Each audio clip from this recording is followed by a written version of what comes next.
Baik. Assalamualaikum Pak Badawi. Waalaikumsalam, Widi. Apa kabar? Eh, Alhamdulillah baik Pak. Pak Badawi bagaimana kabarnya? Ya, alhamdulillah sehat selalu. Ya, lagi musim batuk pilek ini. Eh, Iya. Iya. Jadi diskusi kita malam ini terkait good corporate governance ya Pak, atau yang Hmm. biasa kita sebut tata kelola perusahaan yang baik, yang merupakan sistem nilai yang menjadi tolak ukur kemampuan perusahaan dalam menjalankan proses operasional dan bisnis yang sehat. Eh, Mungkin bisa dijelaskan nih Pak, apa itu good corporate governance? Oke. Good corporate governance itu adalah tata kelola ya yang dimiliki oleh sebuah organisasi atau perusahaan yang mana itu mengatur dari semua aspek organisasi. Misalnya sistem kepemimpinan, kemudian bagaimana mereka mendesain budaya organisasi, bagaimana pola teamwork, bagaimana pola komunikasi, begitu ya. Jadi memang good corporate governance ini mengatur pada level organisasi, Widi.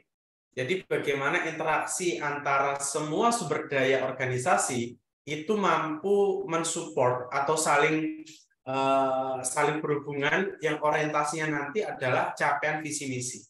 Begitu. Ini kalau secara general kita membahas tentang good corporate governance. Begitu, Widi. Baik Pak, jadi good corporate governance ini seperti sistem aturan, praktik dan proses di mana perusahaan ini diarahkan gitu ya Pak, atau dikendalikan. Kemudian pertanyaan selanjutnya Pak, apa saja manfaat dari good corporate governance ini? Ya, jadi kalau kita bicara manfaat, tentunya banyak sekali. Ya, saat ini kita di era serba disrupsi ya, serba volatile, uncertainty dan lain sebagainya. Tanpa ada aturan yang jelas, ini akan membuat organisasi itu akan sulit untuk dikembangkan. Atau bahkan kalau tidak ada aturan jelas, terus kita lihat tuh organisasinya atau perusahaannya ya jalan-jalan saja kok, tidak ada aturan yang tepat gitu ya. Nah, itu biasanya yang dikorbankan adalah peran pimpinan yang sangat dominan. Nah, ini akan menjadi problem suatu saat nanti. Contohnya kemarin saya ada meeting ya, ada satu forum dengan para owner family business. Nah, ketika generasi pertama meninggal, generasi kedua ini berdarah-darah. Ya, karena apa? Tata kelola selama ini ikut papanya, ikut miminya. Nah, jadi mereka kesulitan gitu ya. Dari aspek power mereka masih kalah ya dengan para senior-senior manajer. Dari aspek aturan mereka pun juga belum bisa menguasai selihai papa mamanya gitu ya. Nah, kalau perusahaan ini sudah punya tata kelola yang bagus ya, good corporate governance, even itu nanti ditinggal oleh generasi pertama, kemudian anaknya masih zero knowledge, sebetulnya roda itu bisa berputar sendiri. Nah, sistem itu akan berputar sendiri. Karena apa? SOP-nya jelas, ya, budayanya jelas, tata kelolanya masing-masing divisi mengerjakan apa jelas. Ketika ada penugasan sudah ada aturan keuangannya dan lain sebagainya. Nah, jadi peran leadership itu sangat terbantu dalam good corporate governance ini. Nah, yang diharapkan dari peran pemimpin adalah tentang inisiatif-inisiatif. Ya, bagaimana mendiversifikasi pasarnya, mendiversifikasi produknya. Pimpinan tinggal meeting, ketemu klien, bagaimana membahas masa depan. Tapi untuk urusan internal, ya urusan tata kelola di dalam organisasi atau perusahaan itu sudah terfasilitasi ya secara otomatis atau autopilot ya oleh tata aturan itu tadi. Begitu, Widi. Ya, baik Pak. Kemudian apa saja nih Pak komponen dalam good corporate governance? Komponen-komponen yang pasti kita akan membandingkan antara as is dan to be. Ya. As is ini adalah apa yang saat ini sudah ada. Kemudian ketika kita kembangkan ke depan pengen jadi apa, ini butuh transisi. Ya. Nah, transisi ini ya kita harus melakukan benchmarking atau FGD dengan para stakeholder, maunya organisasi ini seperti apa. Kadang-kala stakeholder ini pun mereka punya impian ya, organisasi saya ini pengennya adalah begini begitu. Tapi realitanya bagaimana Pak? Oh, masih sangat jauh dari yang saya harapkan gitu ya. Nah, ini peran dari roadmap ya. Kita bicara roadmap good corporate governance. Kita bicara roadmap tata kelola organisasi yang bagus seperti apa. Nah, ini kita kerjakan di situ. Jadi kita yang paling sederhana itu adalah mengidentifikasi kondisi saat ini seperti apa dari semua level yang diharapkan sebagai indikator strategisnya. Misalnya kalau perusahaan itu perusahaan keluarga, ya aspek leadership-nya seperti apa, budayanya antara budaya owner dan budaya perusahaan apakah sudah inline atau belum. Nah, kemudian apalagi, misalnya compliance. Kalau kita bicara perbankan, aspek compliance ya berkaitan sama POJK, PBI, ya peraturan Bank Indonesia dan lain sebagainya itu harus terpenuhi compliance ya. Aspek risiko bagaimana? Risikonya risk mitigasinya seperti apa? Nah, indikator-indikator kunci ini harus kita identifikasi dulu. Yang mana indikator kunci ini akan mempengaruhi sustainability atau profitabilitas dari organisasi. Nah, setelah itu baru kita bandingkan dengan corporate plan atau visi misi perusahaan, apakah sudah ideal atau belum.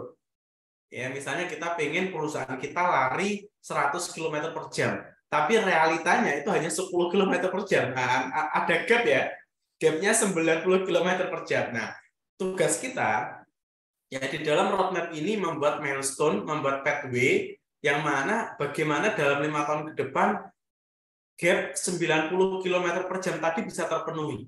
Sehingga di tahun kelima, kecepatan perusahaan bisa 100 km per jam. Nah, ini komponen-komponen yang harus kita lakukan. Ya, mulai dari tahapan identifikasi kondisi saat ini, kita cross-check dengan tujuan organisasi, jika ada gap, ya, ada gap, kita cek juga apa root cause-nya apa, penyebabnya apa, kok terjadi gap sedemikian rupa. Nah, kita bisa analisis itu. Nah, kemudian kita tentukan inisiatifnya supaya perusahaan di 5 tahun ke depan bisa memenuhi capaian itu. Begitu, Widi. Baik, Pak. Kemudian apa saja, Pak, dampak positif dari good corporate governance ini bagi stakeholder? Ya, hampir semua pimpinan itu selalu berharap organisasinya itu autopilot. Jadi kalau mungkin Widi tahu ya, ada menteri, ada dirut, ada direktur SDM. Kalau kita lihat di sosial medianya, diundang webinar sana sini, seminar sana sini. Nah, terus kerjanya kapan kan gitu kan? Nah, itu ya kerja bagi mereka. Karena apa? Untuk pengenalan perusahaan di masyarakat, untuk membangun jaringan kepada masyarakat. Nah, lalu bagaimana tata kelola di internal? Nah, sudah autopilot. Itu manfaat yang paling unggul. Ketika kita sudah memiliki roadmap tata kelola yang bagus, semuanya autopilot. Semua berbasis SOP, semua berbasis sistem. Dan kita hanya memonitor, bisa jadi dalam bentuk dashboard di mobile phone kita, ya, per hari ini berapa kenaikan kinerja, per hari ini sales-nya naik berapa persen, per hari ini capaian target profit sudah terpenuhi berapa persen. Nah, itu akan mudah sekali.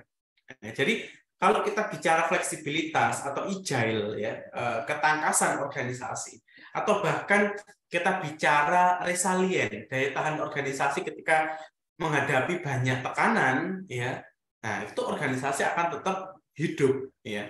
Apalagi sekarang banyak isu, yaitu banyak startup yang akan dikabarkan tutup. Banyak startup yang akan mem-PHK karyawannya. Nah, ini kan karena organisasinya melakukan cost efisiensi. Nah, padahal di dalam good corporate governance, kita sebetulnya bisa mengukur seberapa efisien sumber daya yang kita miliki. Jangan sampai kita saat ini ibaratnya sudah lari kencang ya, perusahaan 100 km per jam dengan 1.000 karyawan. Kemudian kita kurangi karyawan kita menjadi 500, maka larinya menjadi 50 km per jam. Ya oke, kita cost efisiensi mengurangi jumlah karyawan, tapi capaian organisasi juga akan turun. Nah, ini kan tidak benar. Maka kadangkala cost efisiensi atau cost reduction, ya, pengurangan cost, pengurangan biaya itu kadangkala juga dimaknai secara salah, secara serampangan. Nah, salahnya bagaimana? Yang benar itu sebetulnya adalah cost leadership. Cost leadership itu begini, Widi. Misalnya kita tetap 100 km per jam, ya, dengan 1.000 karyawan. Kemudian dengan adanya teknologi, kita bisa menghemat karyawan yang awalnya 1.000 karyawan menjadi 800 karyawan. Kan hemat 200 ya. Nah, tapi dengan bantuan teknologi, intervensi tata kelola yang bagus, ya, capaian kita tetap 100 km per jam. Nah, ini yang diharapkan sebetulnya. Bukan mengurangi targetnya, bukan mengurangi capaiannya. Nah, kalau efisiensi dilakukan kemudian capaiannya juga berkurang, kan sama saja kan? Begitu, Widi. Ya. Baik.